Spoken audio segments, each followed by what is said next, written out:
m'appelle Ariane Moffat, je suis une musicienne, autrice, compositrice, interprète et réalisatrice de musique.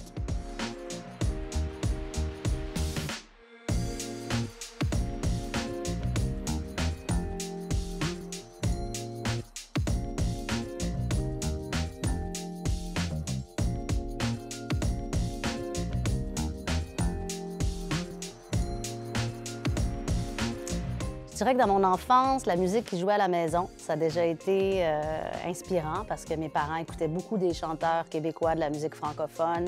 Cette passion-là de la chanson s'est transmise par mes parents.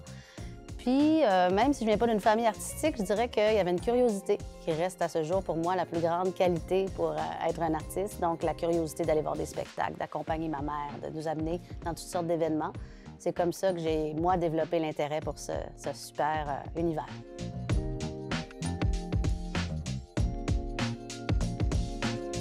Je dirais que quand j'étais jeune, c'est sûr que moi, j'étais un enfant de la pop.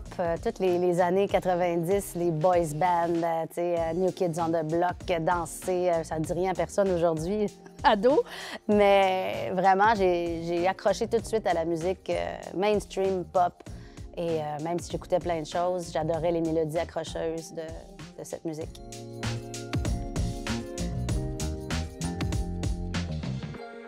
J'ai commencé à écrire des chansons.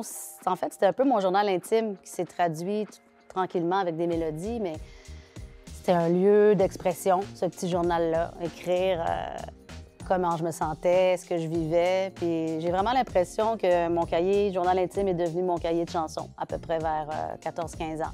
J'étais pas dans nécessairement des propos politiques ou engagés. Ça a toujours été l'intime, un peu exprimé.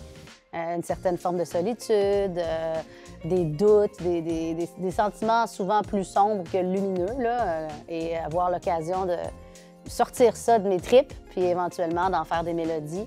Puis on dirait qu'aujourd'hui, ça n'a pas vraiment changé.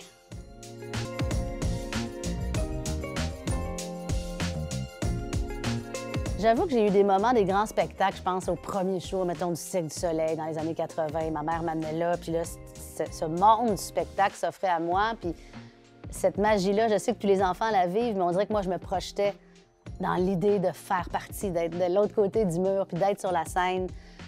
J'ai l'impression que des shows qui nous marquent, qui nous inspirent, peuvent être des moteurs pour nous donner envie de faire ça. Puis ça a été comme ça, à travers des spectacles vivants ou à travers l'univers d'artistes que j'ai adoré, qui m'ont vraiment inspirée pour vouloir faire ça dans la vie.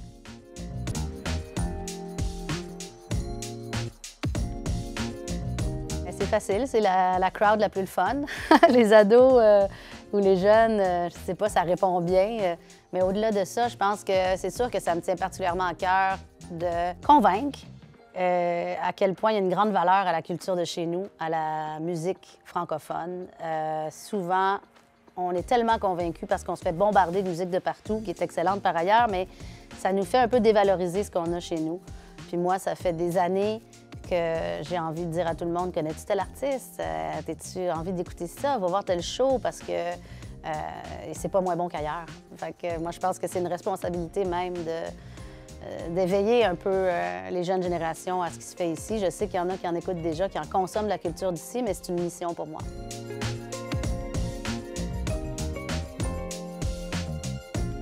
Bien, j'ai l'impression que, dans le fond, on reste un peu toujours les mêmes. C'est-à-dire que très jeune, on peut reconnaître la couleur de quelqu'un. Ça va être quoi? Sa personnalité, ses qualités, ses défauts, ses forces. Mais j'ai l'impression que mon métier m'a appris énormément. Ce parcours-là de 25-30 ans a fait de moi quelqu'un de peut-être de plus en plus même organisé, travaillant, être capable de concrétiser des rêves, des projets. La satisfaction qu'a amené ma passion de la musique m'a permis de me dépasser puis de me développer comme personne. Alors j'ai l'impression que l'art et la création ont fait de moi une meilleure personne, puis ça n'a pas été comme avec des coups de fouette, ça a été à coups de passion puis d'envie de se dépasser. Alors je dirais qu'en gros, je ressemble à celle que j'étais, mais j'ai un petit peu plus peut-être de sagesse et d'expérience. Je me sens moins comme un cheval fou, mais ça fait ça à tout le monde qui vieillit. On apprend à mieux se connaître puis à mieux se comprendre, puis on se développe comme ça, idéalement dans le bon sens.